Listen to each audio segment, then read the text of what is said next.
신약성경 185페이지 요한복음 21장 15절부터 20절 제가 봉독하겠습니다.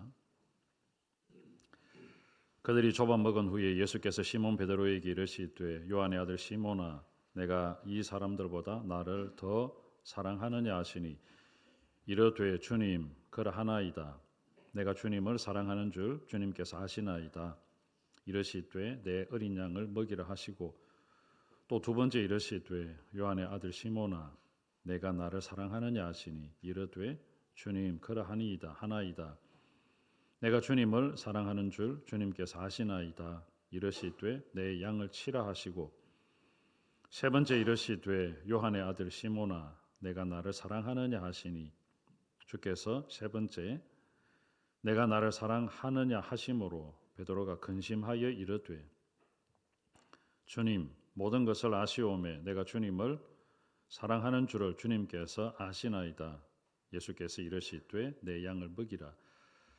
내가 진실로 진실로 내게 이르노니 내가 젊어서는 스스로 띠띠고 원하는 곳으로 다녔거니와 늙어서는 내 팔을 벌리리니 남이 내게 띠띠우고 원하지 아니하는 곳으로 데려가리라.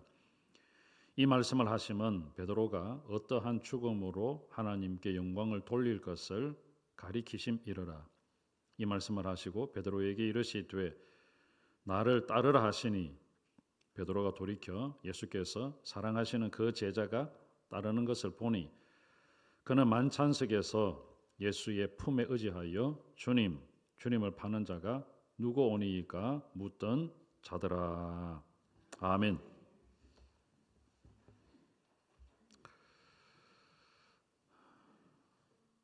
오늘 아침에 여러분에게 질문을 하고자 합니다. 주님 사랑합니까? 주님 얼마나 사랑합니까?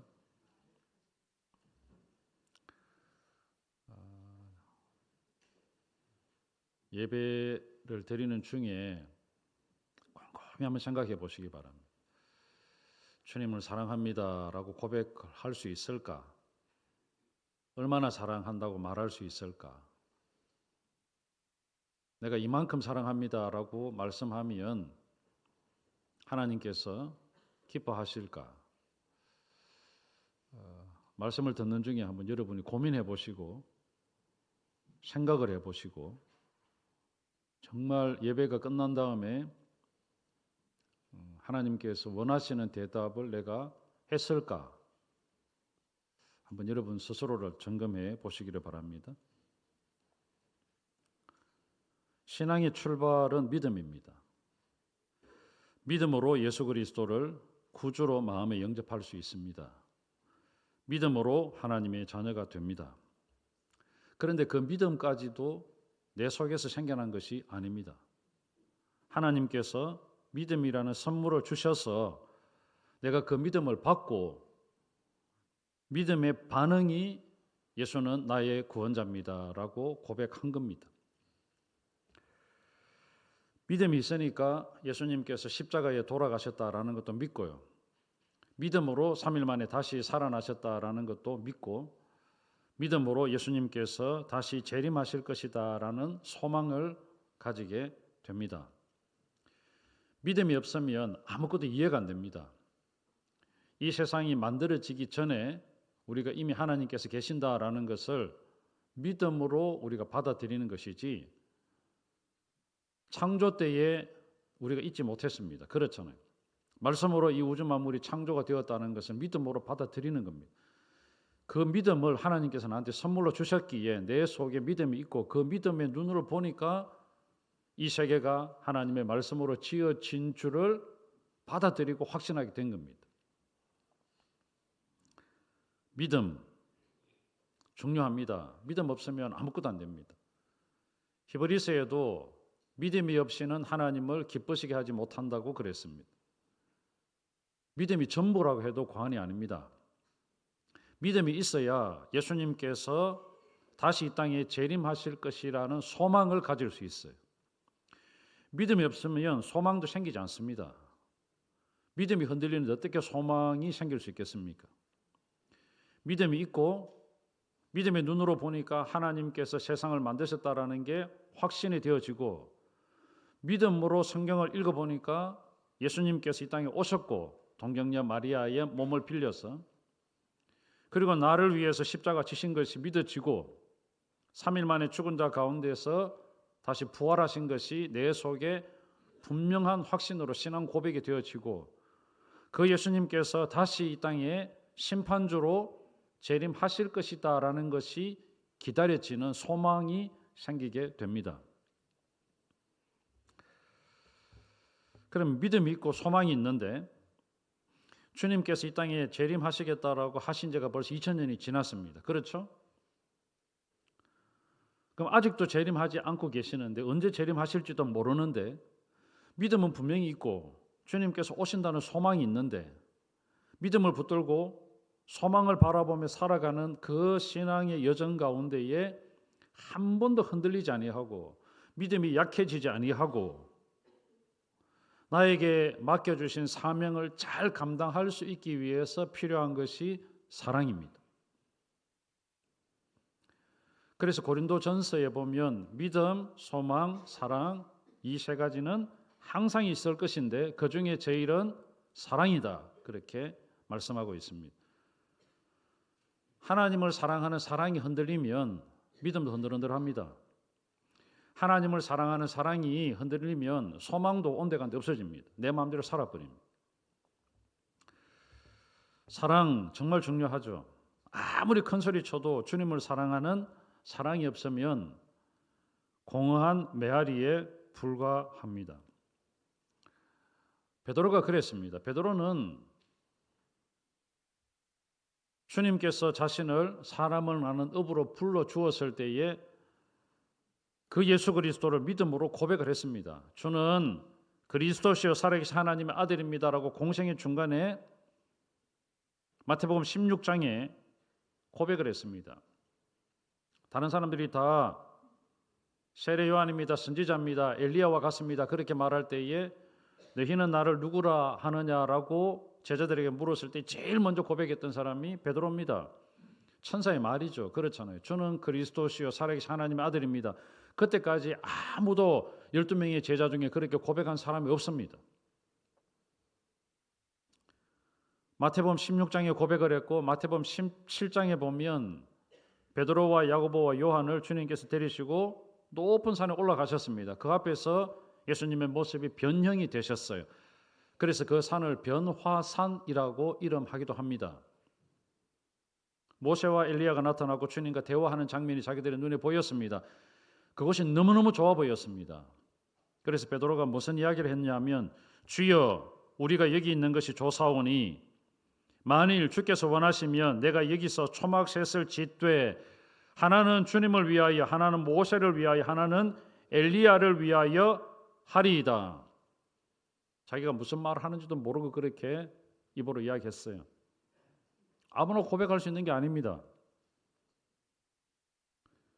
베드로에게 그런 믿음이 있었으니까 그런 고백을 했다고 생각을 합니다. 16장의 신앙 고백, 17장에 자신 앞에서 놀랍게 변화되는 그 모습을 보고 여기 있는 것이 너무너무 좋겠습니다. 고백을 했습니다.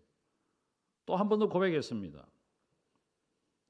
주님께서 십자가 지시기 전에 최후의 만찬을 가지실 때에 그 상황 가운데에서 주님께서 오늘 밤에 너희들이 다 나를 버릴 것이다 라고 이야기했습니다. 그럴 때 베드로가 어떻게 고백했습니까?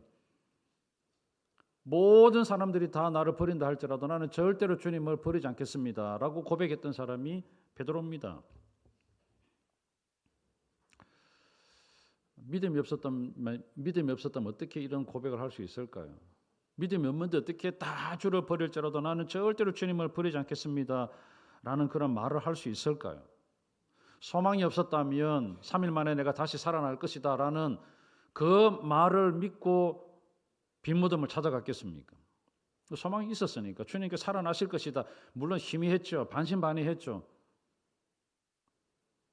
베드로는 믿음이 있었습니다. 소망도 있었습니다. 부활하신 이후에 주님은 베드로에게 2번 오늘 성경에 기록되어진 대로 그것보다 더 많이 나타나셨습니다. 그런데 오늘 성경 요한복음 20장에 보면 정확하게 2번을 기록하고 있습니다. 19절에 보면 요한복음 20장 19절 이날 곧 안식 후 첫날 저녁 때에 부활하신 날입니다. 제자들이 유대인들을 두려워하여 모인 곳에 문들을 닫았더니 예수께서 오사 가운데 서서 이르시되 너희에게 평강이 있을지어다. 제자들이 모인 곳에 베드로 있었습니다. 그때 보여주셨어요.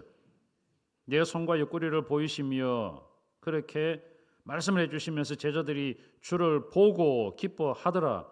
분명히 봤습니다. 예수님께서 부활하셨다는 거 보셨어요? 그런데 24절 12제자 중에 하나로서 디두모라 불리는 도마는 예수께서 오셨을 때에 함께 있지 아니한지라 그 자리에 없었습니다. 다른 제자들이 다 주님 봤다 부활하신 주님을 만났다 그랬습니다. 나는 못 만났다. 내 손가락을 그의 못자국에 넣어보고 내 손을 그 옆구리에 넣어보지 않고서는 믿지 못하겠다라는 도마의 말을 듣고 8일 지나서 주님이 또 나타나셨어요.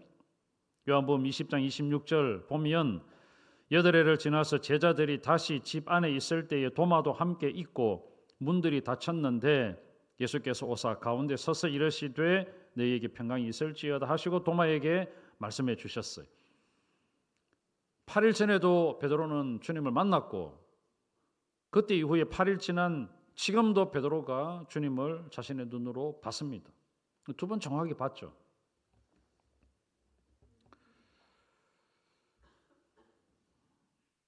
그런데 그가 사명을 버리고 오늘 우리가 읽었던 21장 앞부분에 보면 갈릴리 바다로 가버렸어요. 부활하신 주님 만나고도 도망가 버렸습니다. 21장 3절에 보면 시몬 베드로가 나는 물고기 잡으러 가노라 하니 그들이 우리도 함께 가겠노라 하고 나가서 배에 올라서는 그날 밤에 아무것도 잡지 못하였더니 물고기 잡으러 간다고 갈릴리로 가버렸습니다.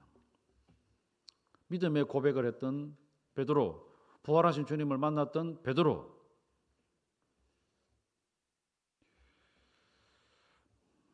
사랑하는 여러분,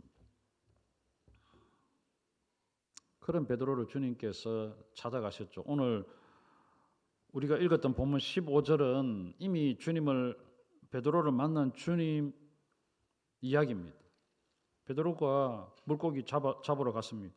밤새도록 그물을 내렸다가 올렸다 했는데 아무것도 잡지 못했습니다. 21장 3절에 보면 그날 밤에 아무것도 잡지 못하였더니 사명을 버리고 떠나갔던 베드로를 주님은 만나 주셨습니다. 이 본문 속에서 주님께서 베드로를 찾아가신 그 사건 가운데 그 행위 가운데 우리가 느낄 수 있는 게 뭔가요? 주님은 주님의 자녀를 절대로 버리는 분이 아닙니다. 사명을 버리고 갈릴리로 갔다고 그래 잘 가라 포기하시는 분이 아닙니다. 하나님의 자녀로 부르시고 더구나 제자로 불러준 사람을 주님은 절대로 내팽개치는 분이 아닙니다. 어쨌든 찾습니다. 어떻게든 다시 불러주십니다. 그것이 주님의 사랑입니다. 제가 이번 주에 차를 타고 가다가 라디오를 켰는데 극동방송이 그냥 저절로 채널이 고정되어 있거든요. 극동방송을 들었습니다. 무슨 프로그램이냐면 성경 퀴즈를 내요. 퀴즈를 내고 거기에다가 이제 정답을 아는 사람들은 극동방송으로 문자로 보냅니다. 문자로 보내는데 특별히 그 방송, 그 프로그램은 뭐냐 하면 예수를 안 믿는 사람이 그 방송을 들을 수 있다라는 것을 염두에 두고 만든 프로그램입니다. 그리고 또 예수를 믿기는 믿는데 오랫동안 교회 출석을 잘 하다가 무슨 이유 때문에 교회 출석을 하지 못하는 사람들, 또 때로는 무슨 이유 때문에 잠시 중단했던 그러한 사람들을 위한 프로그램입니다. 아나운서가 이제 멘트를 해요. 아주 쉬운 그러한 성경 퀴즈입니다. 이 정답을 아시는 분은 문자로 보내주시기 바랍니다. 그런데 덧붙여서 나는 교회 출석을 하지 않습니다. 나는 신앙인이 아닙니다. 나는 오랫동안 방황을 하고 있습니다. 그런 짤막한 이제 그 메시지와 함께 보내달라는 겁니다.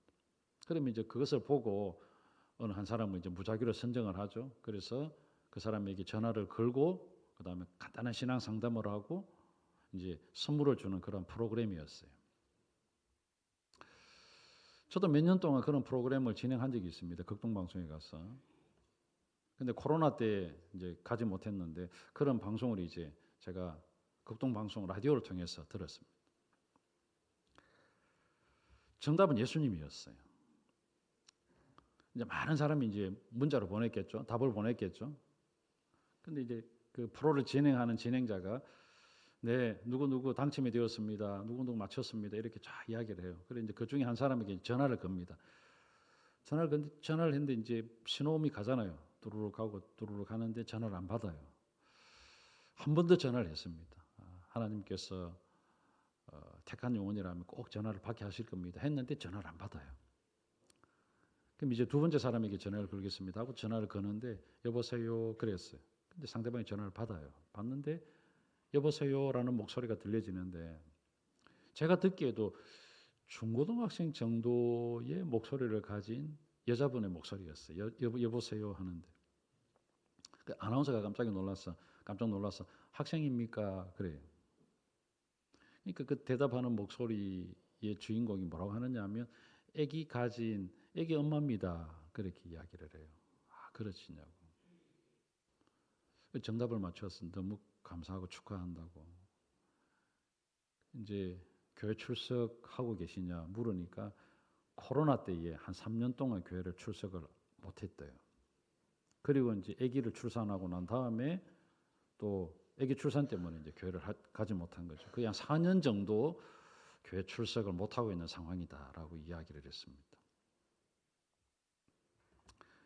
이제 진행자하고 이제 이 상담을 하면서 교회 다시금 출석을 했으면 좋겠습니다. 그러니까 자기도 이제 그런 마음이 있는데 선뜻 어떤 계기가 잘 없다는 거죠. 그런데 오늘 계기를 통해서 다시금 출석을 하면 좋겠습니다. 출석하는 교회가 있습니까? 출석하는 교회가 있습니다. 남편 같이 신앙생활 합니까? 남편도 신앙생활 합니다. 오늘 이 계기를 통해서 하나님께서 다시금 출석하라고 하는 하나님의 부르심입니다. 라고 이야기를 해주면서 출석을 했으면 좋겠다. 그렇게 이야기를 해요. 그러니까 그 애기 엄마가 출석을 하겠습니다. 애기 안고라도 힘들지만 애기 안고라도 다시금 예전에 출석했던 교회에 출석을 하겠습니다. 그렇게 이야기를 해요. 그러면서 이제 그 옆에 있는 진행자 옆에 또 같이 도와주는 이제 목사님이 있거든요. 그 자매를 위해서 기도하게 하는데 그 자매가 따라하도록 기도를 해요. 하나님 감사합니다. 나를 버리지 아니하시고 오랫동안 교회 출석하지 않았음에도 불구하고 나를 사랑해 주셔서 감사합니다. 이런 기회를 통해서 다시금 신앙을 회복할 수 있는 은혜를 베풀어 주시니 감사합니다. 그렇게 따라하게 해요. 예수님의 이름으로 기도합니다. 아멘. 이제 출석합니다. 그리고 남편을 위해서 아내를 위해서 선물 하나씩 이제 고르라고 그래요. 선물의 종류가 많거든요. 쫙 있는데 그 중에 하나를 고르고 아내를 위해서 남편을 위해서 선물을 골라서 이제 집으로 보내드리겠습니다 하는 프로그램이었어요. 제가 그 프로를 듣고 느낀 게 있습니다. 하나님은 어떤 방법을 사용하시더라도 택한 영혼은 절대로 버리시는 분이 아니시구나. 부산에서 진행하는 프로그램인데 인천에서 들었다는 거죠. 라디오 방송은 인천에서 듣고 인천에서 전화로 연결된 거예요. 놀랍지 않습니까? 참 감사하죠. 부활하신 주님을 버려두고 베드로가 고향으로 가버렸습니다. 다른 제자들과 함께 물고기 잡으러 갈릴리 바다에서 밤새도록 고기를 잡기 위해서 그물을 내렸다가 올렸다 했습니다. 한 마리도 잡지 못했습니다. 날이 새어가고 있었습니다. 오늘 사절에 보면 날이 새어갈 때에 정말 날이 샌 겁니다. 우리가 흔히 말할 때 날이 샜다. 아무것도 안 된다는 표현으로 날이 샜다라는 표현도 하기도 합니다. 시간적으로 날이 새오기도 하지만 손에 아무것도 가진 게 없으니까 날이 샌 거죠. 사명을 버리면 되는 게 없습니다. 사랑하는 여러분, 사명을 버리면 빈손 인생이다라는 것을 보여줍니다. 주님께서 베드로를 부르실 때에 물고기 잡는 업으로 부르지 않았습니다. 사람을 낚는 업으로 불러주셨습니다. 그러면 베드로가 해야 되는 일은 사람을 낚아야 됩니다. 그런데 자기는 물고기 잡고 있어요. 그것이 빈손 인생이다. 그렇게 하면 안 된다라는 것을 주님께서 보여주신 것이 날이 새어갈 때에 한 마리도 잡지 못했습니다. 아무것도 잡지 못했습니다. 그런 주님에게 주님은 찾아오셨습니다. 아침을 준비해 놓고 아침 먹자 한 것이 오늘 우리 본문의 시작입니다. 그들이 조반을 먹은 후에 조반 먹었습니다. 먹고 난 다음에 주님께서 베드로에게 3번 물었습니다. 네가 나를 사랑하느냐? 네가 나를 사랑하느냐? 네가 나를 사랑하느냐? 3번 물었습니다. 베드로는 3번 대답했습니다. 내가 주님을 사랑하는 줄 주님께서 아십니다. 라고 3번 대답했습니다. 왜 세 번 물었을까요? 주님께서. 우리는 주님께서 왜 세 번을 물으셨는지 모릅니다. 무슨 의도로 그렇게 하셨는지 모릅니다. 자신을 버리고 자기를 버리고 물고기 잡으러 간 베드로가 괘씸해서 세 번 물었을까요? 그것도 아닌 것 같습니다. 예수님께서 잡혀 십자가에 못 박히시기 전에 네가 나를 세 번 부인하리라 그렇게 주님 말씀했는데 그것을 되갚아주기 위해서 세 번을 물었을까요? 그것도 아닌 것 같습니다. 주님 그렇게 째짠 분 아니잖아요. 네가 세 번 부인했으니까 네도 세 번 한번 대답해봐라. 그런 의도로 말씀하신 건 아닌 것 같아요. 어떤 의도로 하셨는지는 모르겠습니다. 그러나 세 번은 물었습니다. 베드로는 세 번을 대답했습니다. 주님께서 베드로가 대답한 그 대답의 내용을 듣고 맞다, 네가 정말 나를 사랑하는구나 그렇게 맞장구 쳐지도 않았습니다. 맞다, 아니다, 그렇다, 진짜 네가 나를 사랑하는구나 그렇게 말씀도 안 해주셨어요. 그냥 그 대답을 또 하신 말씀이 내 양을 먹이라, 내 어린 양을 치라, 내 어린 양을 먹이라 그렇게 양 쳐야지, 영혼을 위해 살아가야지, 복음을 위해 살아가야지 그 말을 하셨어요. 말씀을 준비하면서 한번 생각해 봤습니다. 예수님께서 세 번 물으셨을 때에 어떤 어조로 베드로에게 물었을까? 처음에는 베드로에게 그냥 물었던 것 같아요. 자상하게. 베드로야, 요한의 아들 시몬아, 네가 이 사람들보다 나를 더 사랑하느냐? 근데 베드로가 주님, 내가 주님 사랑하는 줄 주님께서 하십니다. 두 번째는 좀 더 엄하게 하셨던 것 같아요. 제 생각입니다. 좀 더 강하게. 요한의 아들 시몬아, 네가 나를 사랑하느냐? 베드로가 어땠을까요? 깜짝 놀랐을 겁니다. 첫 번째 대답보다 한번 더 목소리가 기어 들어갔겠죠. 주님 사랑하는 줄 주님 아십니다. 세 번째 물었습니다. 아예 더 큰 소리로 물었을 것 같습니다. 요한의 아들 시몬아, 네가 나를 사랑하느냐? 어떻게 대답했을 것 같습니까? 시몬이 대답도 못하고 그냥 기어 들어가는 소리를 겨우 예수님의 귀에 들릴 정도로 주님, 내가 주님 사랑한 줄 주님 아시잖아요.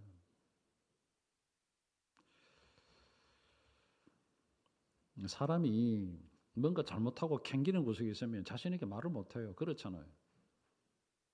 상대방이 다 알고 있는데, 상대방이 나를 다 알고 있는데 마음을 꿰뚫려 보고 있는데 그 눈빛만 봐도 상대방이 거짓말하고 있다는 거 알잖아요. 목소리가 떨리는 것만 봐도 이놈이 잘못하고 있다는 거 알잖아요. 우리가 사람과 사람 이야기해도 그런 거 다 느끼죠. 근데 주님 몰랐을까요? 주님 모를까요? 아시죠. 심장과 폐부를 감찰하시는 하나님이신데 모를 리 없잖아요. 주님은 아셨습니다. 사명을 감당하고 복음을 전해야 되고 제자로 살아가려고 하면 믿음도 필요하고 소망도 필요한다. 그런데 사랑이다, 사랑. 사랑이 없으면 안 된다는 것 아셨어요. 그러니까 주님께서 베드로에게 네가 나를 사랑하느냐, 네가 나를 사랑하느냐, 네가 나를 사랑하느냐라고 세 번 물으신 거예요. 베드로 믿음이 있었습니다. 믿음이 있으니까 저는 그리스도의 살아계신 하나님의 아들입니다. 고백했잖아요. 소망이 있으니까 빈 무덤을 찾아갔잖아요. 그런데 그 믿음과 소망이라는 간격을 주님 사랑하는 사랑으로 메꾸지 않으면 언제든지 흔들린다는 걸 아셨으니까 사랑하느냐, 사랑하느냐, 사랑하느냐 물은 겁니다. 우리가 다 믿음이 있습니다, 여러분.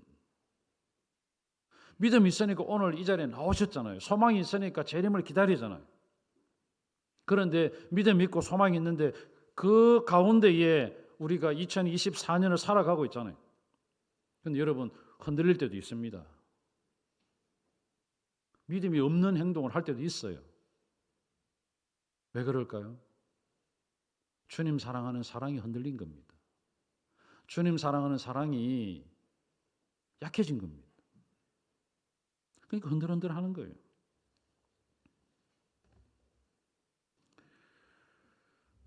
사랑하는 여러분, 십계명은 크게 두 부분으로 나눠요. 하나님 사랑, 이웃 사랑.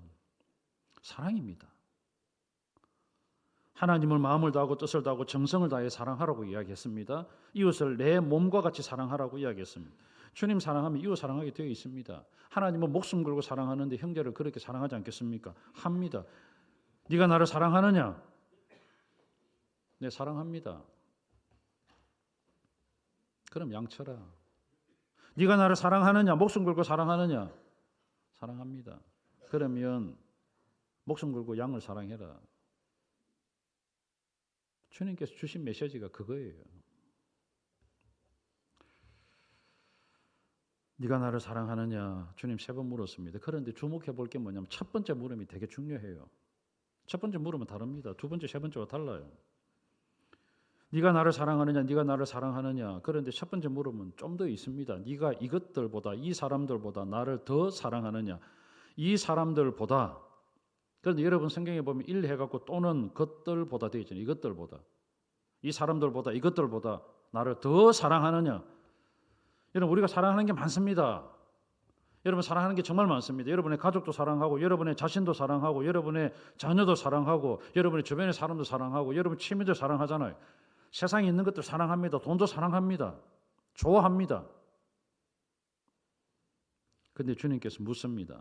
베드로야, 네가 이것들보다, 너의 가족보다, 네가 지금 가지고 있는 배보다, 네가 가지고 있는 거물보다 나를 더 사랑하느냐?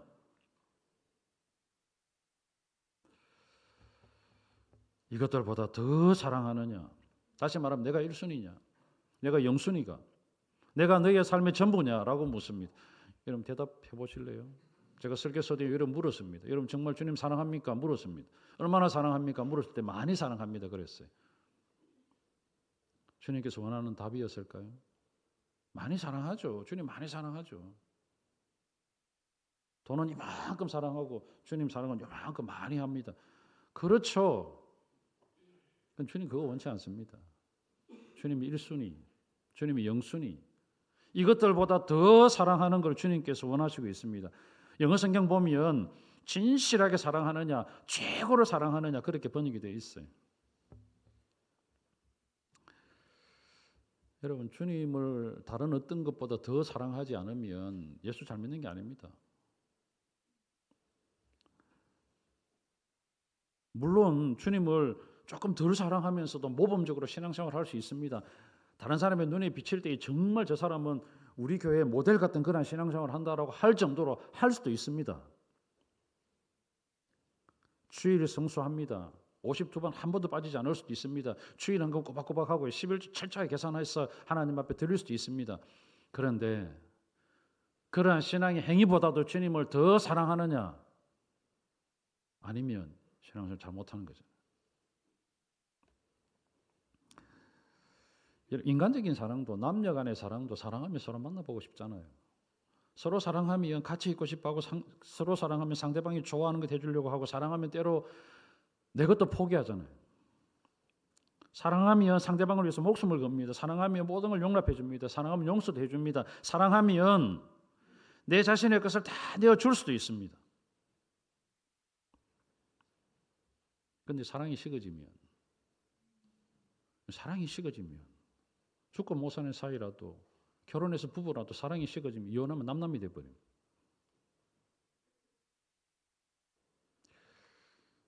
처음 우리가 예수를 믿었을 때 주님을 위해서 목숨을 내어놓겠다고 했습니다. 그런데 신앙의 연수가 점점 길어지고 길어질수록 그 사랑이 식어가고 있지는 않은가 한번 생각해 보시기 바랍니다. 주님께서 계시록 2장에 보면 에베소 교회를 책망할 때 너희의 처음 사랑을 버렸도다. 너희의 처음 사랑 버렸다. 너희의 처음 사랑 식어버렸다. 처음 사랑 버리니까 아무것도 안 된 거예요. 교회가 무너진 거예요. 교회가 흐트러진 겁니다. 주님 사랑합니까? 정말 주님 사랑합니까? 오늘 주님 저와 여러분에게 묻습니다. 누구야? 네가 하고 있는 취미보다 나를 더 사랑하느냐?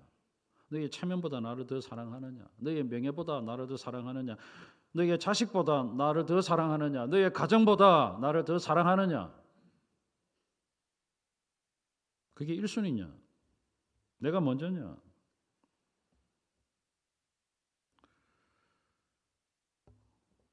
사랑하는 여러분, 우리가 제자가 되고 직분자가 되고 일꾼이 되고 사명자가 되는 거 정말 중요합니다. 그런데 주님 사랑하는 사랑이 없이 제자가 되고 직분자가 되고 일꾼이 되고 사명자가 되면 안 됩니다.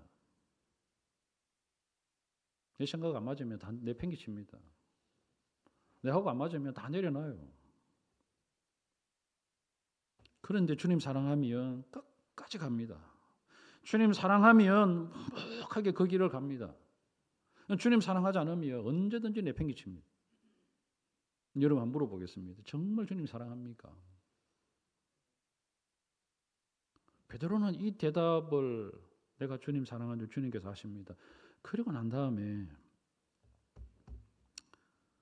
요한복음 그 다음에 사도행전에 바로 얼마 있지 않아서 성령을 받습니다.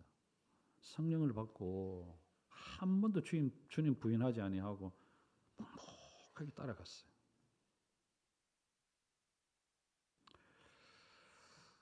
오늘 이 자리에 있는 여러분들 사명을 버린 베드로와 같지는 않은가 한번 생각해 보시기 바랍니다. 그래도 소망이 있는 것은 그런 베드로를 주님께서 버리지 아니하시고 찾아가셔서 끝까지 찾아가셔서 그 속에 있는 희미해버린 그이 꺼져가는 그러한 사랑을 다시금 활활 타오르도록 다시금 사랑에 불을 붙여주시고 그리고 그 사랑 가지고 사명을 감당할 수 있도록 하나님께서 추적해 가시고 추격해 가시고 붙잡으시고 버리지 아니하시고 베드로야 내 양을 먹여야 된다. 내 양 쳐야 된다. 근데 사랑으로 해야 된다. 네 힘으로 아니다. 네가 가진 경력이 아니다. 네가 3년 동안 나를 따라다녔다는 그 제자로서의 경력 가지고 양치는 것 아니다. 사랑이다. 여러분 얼마나 주님 사랑합니까? 얼마나 주님 사랑하십니까? 여러분 스스로가 대답을 해보시기 바랍니다. 근데 그 사랑이 변치 않고 식어지지 않았으면 좋겠습니다. 때로 그 사랑이 식어질 때도 있습니다. 그 사랑이 변질이 될 때도 있습니다. 근데 주님은 여전히 우리를 찾아오시는 분입니다. 오늘 이 자리가 바로 주님께서 찾아오신 자리라고 여겨집니다. 지금 여러분 신앙생활에 가면서 오면서 사랑이 식어지지는 않았습니까? 사랑이 변해가고는 있지는 않습니까? 이 말씀을 듣고 다시금 주님을 향한 사랑 회복하시는 귀한 시간이 되시기를 바랍니다. 주님 사랑하겠습니다.